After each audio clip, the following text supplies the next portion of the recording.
gracias, Pablo. Les dije que no iba a defraudar y creo que no ha defraudado. Con esto termina lo que es la colaboración de las empresas externas y bueno, es el momento de reiterar lo que se dijo al comienzo en mi ponencia, reiterar el agradecimiento a estas empresas, a Altuna y Uría, a Dragados, a Acciona, a Comsa, a Ferrovial, a Isolux, el haber podido disponer de sus técnicos para esta jornada y para la elaboración de la guía. Vamos finalizando lo que es la mañana con Pedro Martínez de la Hidalga, que le he perdido. Ah, está por aquí. Hasta hace poco técnico de prevención de riesgos laborales del Centro Territorial de Álava, de Osalán, y actualmente es uno de los 3 responsables de área del Centro Territorial de Vizcaya. Nos hablará de otros riesgos genéricos y consideraciones finales. Cuando quieras.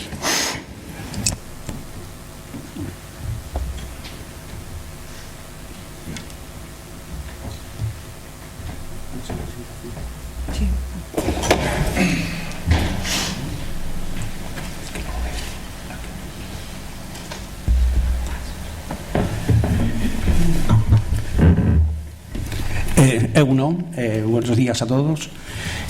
Bueno, pues a mí vamos a empezar esta pequeña presentación. Aquí sí ya retomamos todo esto, pasamos ya de estos temas de sistemas reales sobre empresas que han realizado obras en sí, y nosotros nos ponemos ya a hablar otra vez de la guía, del manual.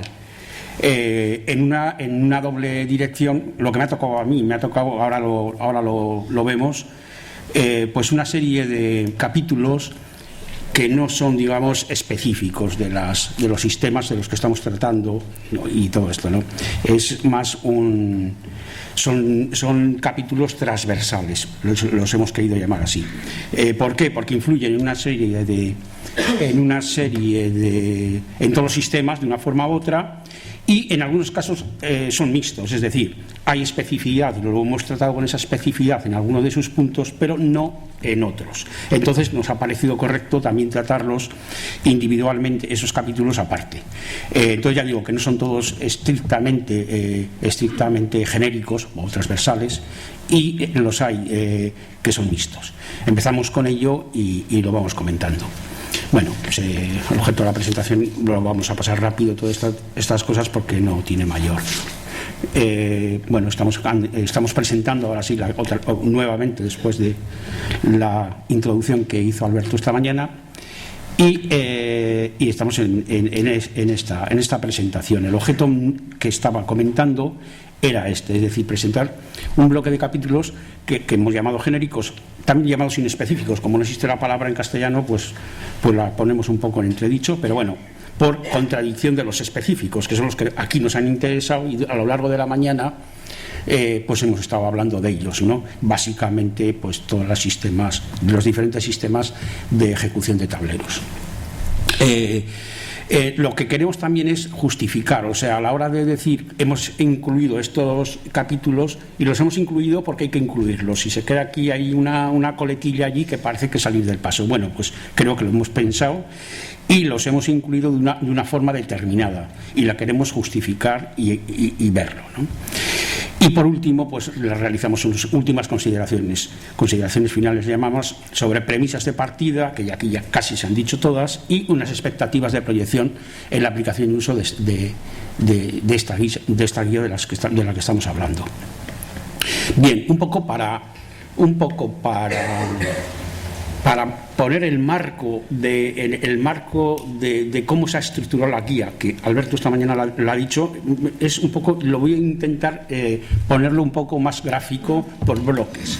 Es decir, nos encontramos con una guía con los primeros capítulos: montaje de instalaciones, movimiento de tierras, sostenimientos y cimentaciones, que le voy a llamar, le he venido a denominar comunes. Comunes en el sentido que son comunes a otras tipologías constructivas. Es decir, en esta está, pero también las tenemos en otras tipologías.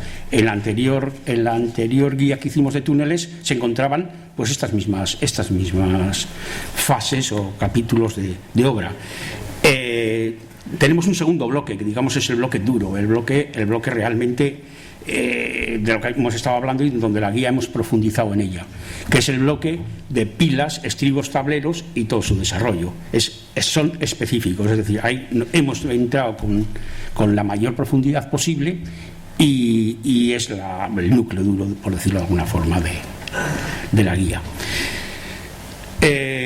Estos son los genéricos, estos son los que a mí me ha tocado hablar de ellos, como decía, entorno, higiene, ergonomía psicosocial, planes de emergencia, y también vamos a hablar, ya por seguir los bloques, pues, aunque no es una documentación específica, es documentación anexa, por decirlo de alguna forma, de legislación aplicable y bibliografía que le hemos venido a denominar o lo que general. Es decir, cuando nosotros entremos en la guía, tener un poco ya, saber en qué estructura nos vamos a meter. Nos vamos a meter en unos primeros capítulos comunes, que también los hemos visto otras veces en otras tipologías. Nos vamos a meter en los específicos, pilas, estribos, tableros, que ya se han hablado aquí, que es realmente donde nosotros estamos poniendo mucho valor añadido, o bueno, el mayor valor añadido posible.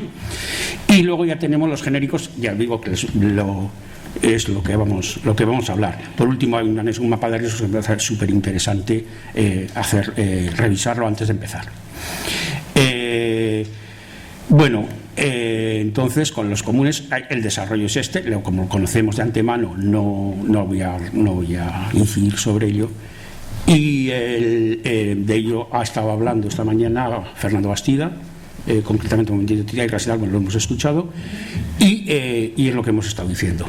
En los específicos tampoco vamos a hablar de ellos, pero bueno, es el bloque que sabemos que son el núcleo. Y ahí ya nos vamos con los genéricos, que son estos.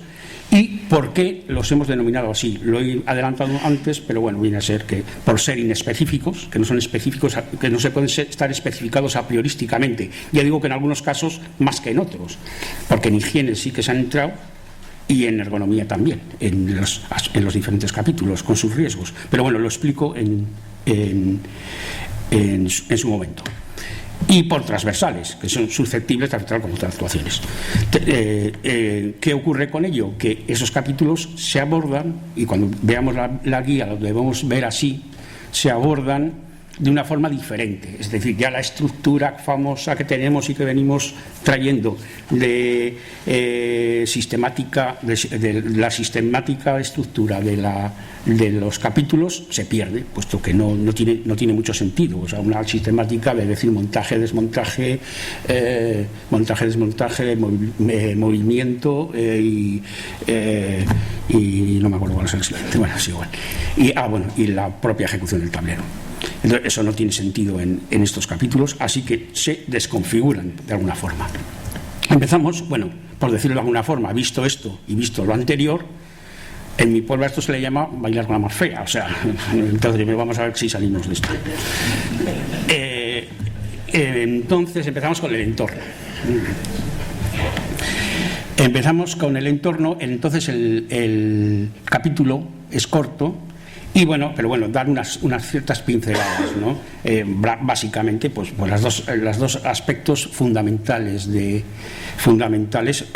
nos encontremos en un entorno rural o un entorno urbano. Eso nos va a decir muchas cosas, porque en un entorno rural nos puede suceder que estemos pues con actividades que generan nuevos riesgos, tala de árboles, en fin, diferentes situaciones independientemente de las afecciones posibles, que también las hay, o las puede haber, como hemos visto con las líneas aéreas, etcétera, ¿no? Y luego ya en el entorno urbano ya no digamos, ¿no? Pues las afecciones son en todos los sentidos.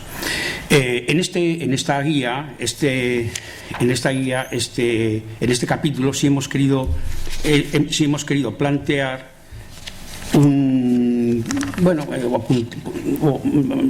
puntualizarlo de alguna forma, el hecho de que como nos están viniendo muchos accidentes en las propias y en el propio recinto de la obra, no sé si se le puede llamar entorno, no es el entorno, porque es el entorno de la obra, pero en sí misma, en su propio.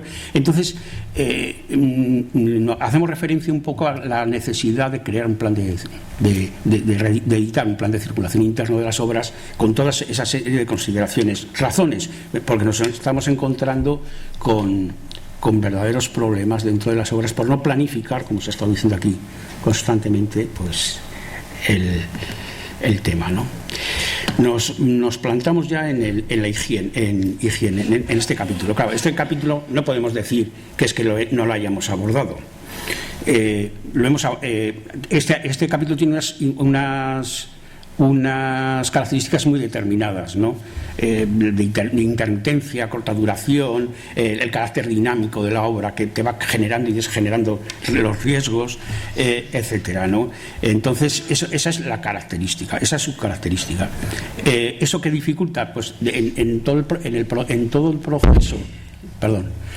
el proceso de evaluación, de control, etcétera, la evaluación por medición, pues en estos casos pues resulta francamente complicada. Entonces tiene esa especificidad, ¿no? Y luego nos encontramos también con riesgos, o nos encontramos con riesgos propios del tajo, de ese oficio, de ese tajo determinado, pero que a la vez están expuestos a riesgos que están generados por actividades que se encuentran a nuestro alrededor, con lo cual hay una combinación de factores. Ese es, digamos, por decirlo de alguna forma, las características que nos encontramos en este tipo de obras, ¿no? Y en las obras en general, a efectos de riesgos higiénicos. Entonces, ¿cómo está resuelto esto en la guía? Pues tenemos, por decirlo de alguna forma, dos líneas de trabajo. Por una parte, en el desarrollo de los diferentes capítulos que hemos estado haciendo específicos, los que hemos querido denominar bloque de capítulos específicos, sistemas, pues ya realmente ya se han valorado el 90% de la relación de contaminantes, de riesgos higiénicos que se consideran en el general. Entonces, ¿qué hemos hecho en este capítulo? Pues completar un poco esa caracterización de una forma clásica. Digamos que en los diferentes capítulos de específicos de los diferentes sistemas, ya hemos establecido en los diferentes contaminantes físicos, químicos y biológicos. Resulta que los físicos ya tenemos exposición a radiaciones, las tenemos, fases de montaje, plasmado, bueno, solo se pueden ver en la guía, ¿no? En radiaciones no ionizantes, ¿no? Tenemos exposición a temperaturas ambientes extremas, prácticamente en este tipo de obras, prácticamente en todas las fases. En contaminantes químicos, exposición a sustancias nocivas lo tenemos para tratamientos superficiales, sobre todo en estructuras metálicas en general. Y contacto de sustancias cáusticas o corrosivas, que también las tenemos básicamente en procesos de hormigonado. En contaminante biológico, que los daños causados por seres vivos, independientemente de la broma que nos ha hecho Alberto esta mañana, que lo tenemos en el movimiento de tierras y poco más. Pero todo esto ya se encuentra en los diferentes capítulos, con lo cual no es del todo verdad que esto sea realmente un capítulo genérico, no es mixto, por decirlo de alguna forma. Entonces, cómo lo hemos tratado, cómo está tratado en el capítulo correspondiente a este que yo estoy comentando, lo hemos tratado haciendo pues una relación, la clásica, ¿no?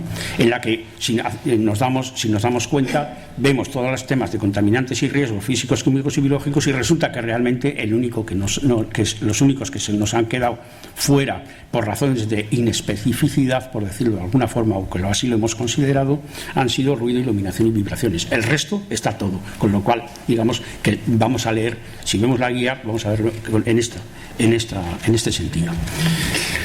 Pasamos a la ergonomía y sociología y psicosociología. Bueno, en ergonomía pasa lo mismo, es decir, lo hemos tratado aquí porque creemos que había que tratarlo con un cierto cariño, pero realmente todos los factores derivados o relativos a la carga física,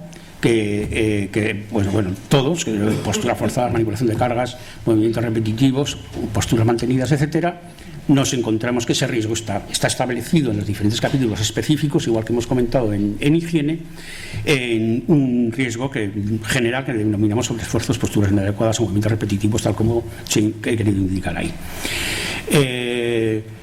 Y que se repiten, bueno, clásicamente, bueno, está claro, es encofrados, armados y hormigonados cesados en esas fases que son clásicas, ¿no?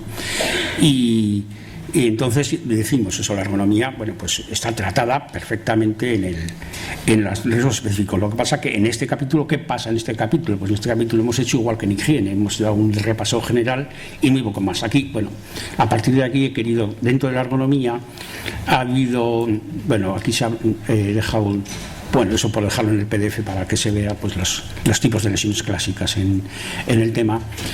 Y no se ha desarrollado más. Aquí María José San Martín, que estaba en un grupo, ha estado en el grupo de trabajo también con la Fundación y con el Instituto de Biomecánica de Valencia, etcétera, han hecho muchos trabajos de ese tipo y son unos manuales que nosotros no podemos, o sea, son verdaderos tratados.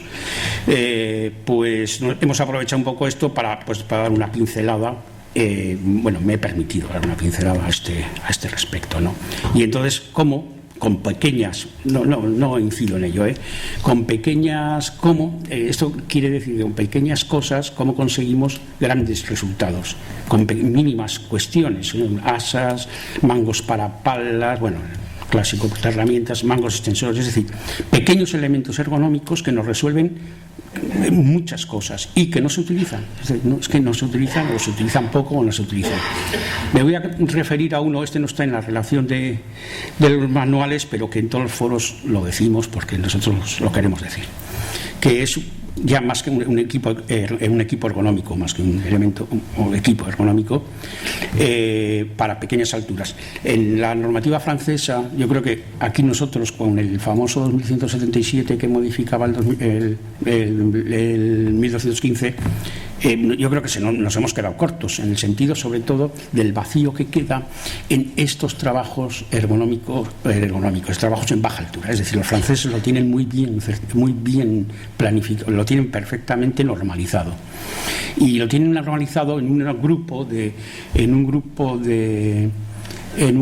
de sistemas que ellos denominan plataformas para baja altura y están escalonadas, es decir, tenemos plataforma individual, ligeras, plataformas individuales vamos a decir rodantes para que luego el acrónimo nos venga bien, rodantes móviles y aquí ligeras, los PIRS, que es al que yo aquí presento.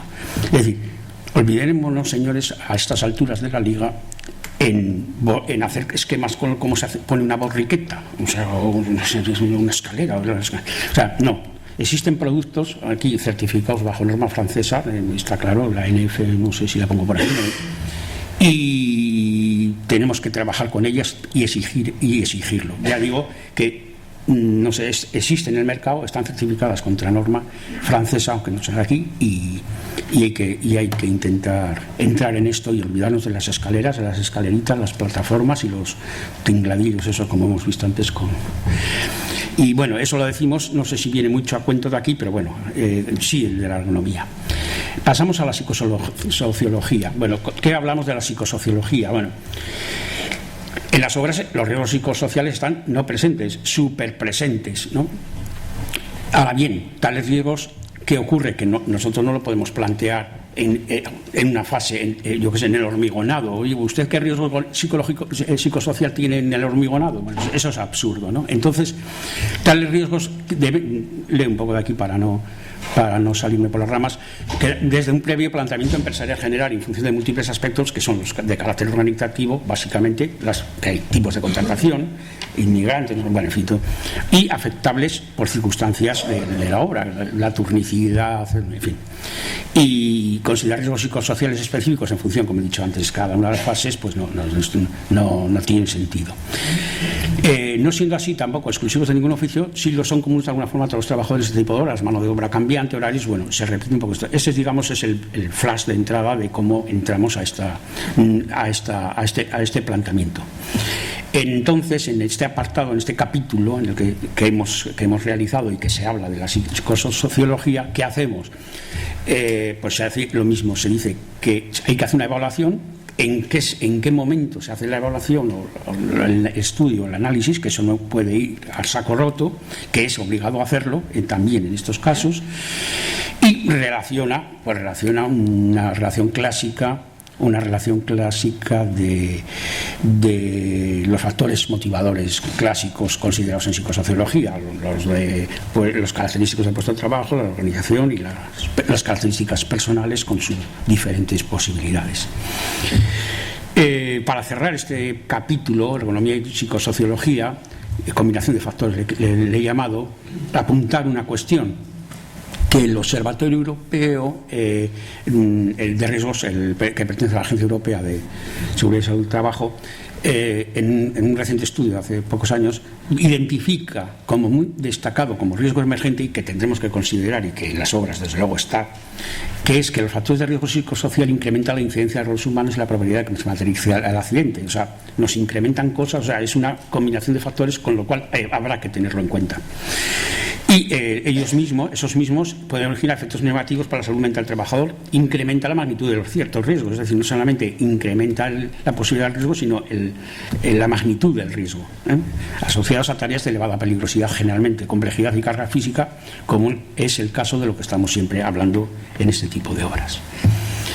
Pasamos a planes de emergencia. ¿Qué decimos de planes de emergencia? Bueno, pues de los planes de emergencia también, llevando, aquí sí que ya no, este es un capítulo aparte y así de claro, ¿no? Pero claro, bueno, pues la foto es esta, o sea, ¿qué es un plan de emergencia de evacuación? Un plan de emergencia de evacuación es la forma de poder planificar un sistema que de forma rápida, coordinada y eficaz minimice las consecuencias que se deriven de una situación de emergencia. Bien, entonces, pues, ¿cuáles son? Pues tienes que hacer un inventario, tienes que plantear, bueno, aquí qué situaciones de emergencia, porque claro, en algunos sitios lo que tú vas a hacer es unas situaciones de emergencia que no se van a dar, o sea, hay que evaluar eso, ¿no? Básicamente, accidentes, incendios, derrumbamientos, en los túneles teníamos otros diferentes o complementarios. ¿Cómo se organiza la autoprotección? Si queremos llamarle autoprotección, el comité, centro de coordinación y los medios de protección, los materiales, medios de comunicación interna, externa, hemos hablado antes, no me acuerdo quién ha sido, las pilas, César. Pues eso, una evacuación en una pila a 100 metros de altura, 80, pues eso hay que tenerlo, eso hay que tenerlo planificado, ¿no? Y los medios humanos, bueno, pues ya aquí tenemos los equipos de intervención, el jefe de emergencias, etcétera. ¿Qué hay en la guía? O sea, teniendo estas consideraciones, pues la guía la hacemos lo mismo, creamos por lo menos un índice con un cierto desarrollo de todo, para resolver todo esto que acabamos de comentar.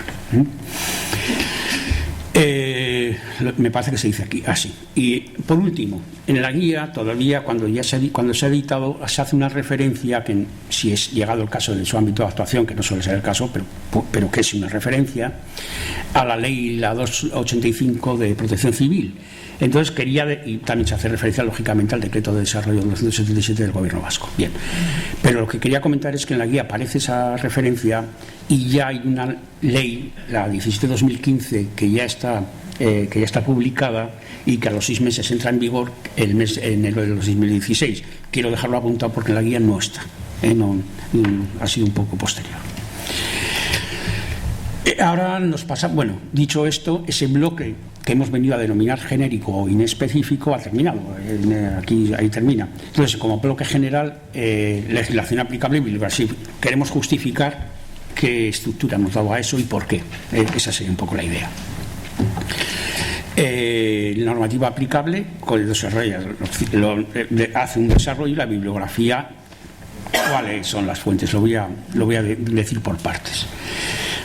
La legislación aplicable contiene los aspectos relativos a la seguridad y salud en el trabajo, lo leo, la normativa técnica más específica de la referida tipología constructiva, obra civil, carreteras, obras de paso, puentes, estructuras y normativa general de aplicación. Eso es lo que lleva. ¿Cómo se estructura? Pues se estructura muy sencillamente con 3 apartados. Disposiciones específicas de construcción, disposiciones generales con aplicación en construcción y prevención de aplicación, es decir, es una guía, es una normativa específica para esto y no nos metemos y por último las disposiciones de obra civil de carreteras y obras de paso, que es una forma muy elegante de hablar, de decir esto, puentes y estructuras, ¿no? O carreteras y obras de paso, pues como lo denomina el Ministerio. Y decía con esto que hemos querido evitar el mare magnum ese de normativo que se suele plantar en todos los manuales o en todos los libros, que no hay hijo madre que lo entienda, que lo siga. Y bueno, y en cuanto al bloque general, en cuanto a bibliografía y referencias, un ítem de lo mismo. Es decir, aquí las referencias han sido estos señores que acaban de hablar ahora. Esas han sido las referencias. Y entonces no hemos dado una bibliografía de estas de tirar de internet, en absoluto. Solamente hemos dado cosas que hemos utilizado de una u otra forma en la guía, solamente esos. No se aporta nada más que esa bibliografía y que hemos tenido en cuenta en la guía directamente, o nos olvidamos de dar también una bibliografía de internet porque no nos ha parecido correcto. Bueno, y aquí unas consideraciones finales, que es, digamos, el segundo bloque de mi intervención. Son mínimas, se ha dicho casi todo. Antes se ha dicho, lo ha dicho el viceconsejero en la primera intervención. He leído esta mañana en el libro la presentación de la directora y también se habla en la misma, lógicamente, con la misma filosofía, pero bueno, lo he reflejado ahí para que quede constancia en mi punto de vista, no el de ellos, que es algo que es coincidente. Marco de actuación. En el marco de actuación de la presente guía de la construcción de puentes queda enmarcado en la línea de acción de publicaciones lo que hemos hablado. Nosotros tenemos un antecedente que Alberto, me parece que lo has dicho esta mañana, que es el tema de la guía de la guía de túneles que tenemos, que por cierto está en la web. Yo no sé si está un punto escondida, lo digo ahora, pero bueno, que lo podéis mirar. Está en la web de Osalan, buscáis en el apartado de publicaciones y bueno, y sale, ¿no? Pero como no está editada, está como un punto escondida. Y yo creo que como va a pertenecer a esta trilogía, digamos, de grandes infraestructuras, pues es interesante tenerla, ¿no? Y la guía, pues un poco lo que se ha dicho en que estamos ya en la que se está preparando y que esperamos que llegue a su fin de superestructuras, carreteras ferroviarias y de mantenimiento. En las premisas, en la estructura, aplicación y uso, bueno, una serie de ideas. Antes de llegar a esta, voy a decir, había puesto aquí en el marco de actuación una visión global. Me gustaría hacer un inciso, no lo he puesto, pero me gustaría hacer el inciso. Es decir, aquí no estamos hablando, cuando hemos dicho vamos a reflejar estos sistemas, vamos a reflejar estas cosas, dicen, bueno, pues cómo se hacen y este sabe hacerlas y el otro. No, esto tiene un marco, esto tiene una visión. Nosotros, aquí estas empresas hacen estas obras en medio mundo, entonces esto no estamos hablando, estamos hablando de una visión global. ¿Por qué estamos en ello? Estamos en ello porque, si lo vemos desde un punto de vista europeo, cuando llegas a una solución constructiva, la que sea, no es porque sí. Es decir, en Alemania, por ejemplo, domina por unas razones de normativa, de administración ferroviaria, que te exigen que puedas hacer sustituciones de superestructuras por ripado simple horizontal, tramo corto. ¿Qué ocurre? Pues eso te da, por ejemplo, simplemente ese hecho te da la razón de que hagas tableros isostáticos, o sea, tableros isostáticos de 40 o 50 metros, o sea, y Alemania es así. Francia, sin embargo, va en la línea del hiperestático, España también en la línea del hiperestático y del hormigón. El hormigón y del hiperestático y hormigón en grandes luces. ¿Siempre ha sido así? No. El primer tramo de Madrid-Sevilla del TAF No es así, de 30 y tantos viaductos, 20 y tantos son isostáticos. O sea que el tiempo y las circunstancias van cambiando las cosas. ¿Cuál es el futuro? Desde mi punto de vista, porque lo he leído en los que saben, no porque lo crea yo. Va a ser el tema mixtos, o sea, el mixtos de tableros de puentes y tableros mixtos, que es la línea de trabajo en todas sus variantes, que las hay y muchas, ¿no? Y bueno, dicho esto, pasamos ya a las consideraciones. ¿Qué consideraciones hemos dado? ¿Qué estructura? Ya digo que esto puede ser repetitivo, pero con esto termino.